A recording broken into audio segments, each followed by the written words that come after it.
Because I'm happy. Hey everyone, day 7 here, and I thought we'd do something a bit more exciting today. Now I'm sure you've heard people say there's an app for that, but what actually are apps? Well, apps are a piece of functionality on your phone which let you do anything that the people who create it can think of.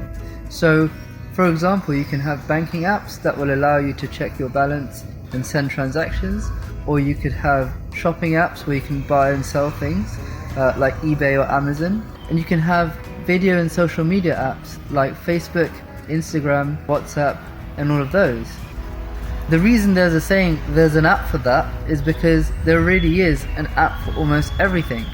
So to understand apps, we need to understand a little bit about computers, because all apps will be used on some form of a computer, whether it's a phone or a tablet or your actual computer, or even maybe your TV.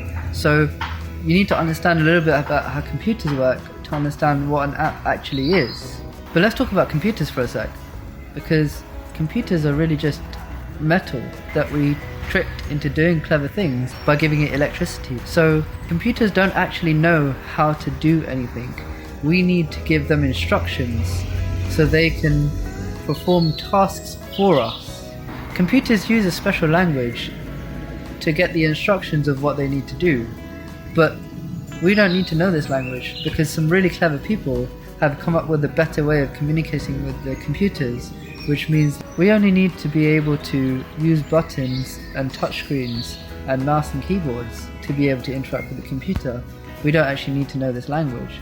So let me give you some examples from the real world. So we have cameras and phones and notebooks and calendars and calculators, right? But having to carry all of these things around takes up a lot of space. Apps allow you to carry all of those things around at the same time in such a small device, because your device can do all of these different things if you give it the right instructions.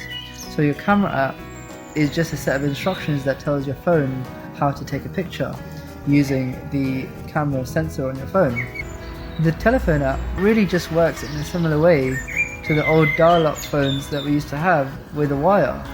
But again, we've just given your phone the instructions of how to send and receive sounds. Now, some extremely creative people have been able to take this a step further and combine some of these functionalities.